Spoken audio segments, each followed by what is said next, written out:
Hello, how you doing? In this video, I'm going to talk about presence and frequency penalties in an LLM. Have you heard the term presence penalty or the term frequency penalty? And you're not quite sure you know exactly what this is? Well, if so, watch along with me for the next few minutes and I will quickly get you up to speed. Okay, let's get started. Presence and frequency penalties are settings in LLMs. But what do these settings do exactly? Well, these settings control the text generation output. Presence and frequency penalties are techniques used to control the diversity and repetition of tokens in the LLM's output. These settings reduce the probability of selecting tokens that have already appeared in generated text, encouraging the introduction of new tokens. In this example, the LLM has generated the output text, "The cold and drizzle has made it gray outside. The sky is blank." With a penalty setting enabled, the next token gray would be penalized since it's already appeared in the output text. Not all LLMs have these settings, but LLMs on the market that specialize in text generation do support these type of settings. There are a few LLMs that have settings that are named slightly differently, but they work in a similar manner. The good news is many of the more popular LLMs designed to support text generation do support these settings. Some of these are OpenAI's ChatGPT, Anthropic's Claude, Facebook's Llama, and Cohere's Command LLMs. The presence penalty is a parameter that discourages the LLM from using tokens that have already appeared in the text at least once. The main aim is to enhance novelty of the generated text by encouraging the introduction of new words and phrases. So how exactly does it work? When a presence penalty is applied, the model penalizes tokens that have already appeared regardless of their frequency. If a word has been used even once, its likelihood of being chosen again is reduced. So when would you use this? The presence penalty compared to the frequency penalty is more effective when the goal is to continuously introduce brand new topics, making it ideal for highly creative or exploratory tasks. So what about the frequency penalty setting? Well, similar to the presence penalty, the frequency penalty is a parameter that penalizes the LLM for repeating the same tokens or words within the generated output text. So how does this one work?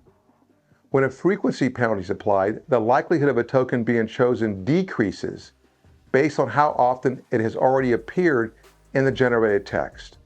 The more frequently a word has been used, the less likely it is to be chosen again. So when would you use this? Well, the frequency penalty compared to the presence penalty is particularly useful when the goal is to maintain topic continuity while ensuring that the text remains varied and engaging in its language. This makes it ideal for technical writing, content summarization, essay writing, and enhancing conversational agents. So how are presence and frequency penalties different from other LLM settings? They all kind of sound like they do the same thing, right? Well, there's some subtle differences, and there's a sequence in which these operations occur. So let me get into this detail. Both penalty and temperature settings adjust token probabilities, but first, the LLM initializes the candidate pool of all possible tokens to their default probabilities based on the previous token. Second, the LLM adjusts the token probabilities for all tokens in this default candidate pool based on the temperature setting. This adjustment modifies the probabilities by scaling them according to the specified temperature value. A higher temperature results in more randomness, while a lower temperature makes the output more deterministic.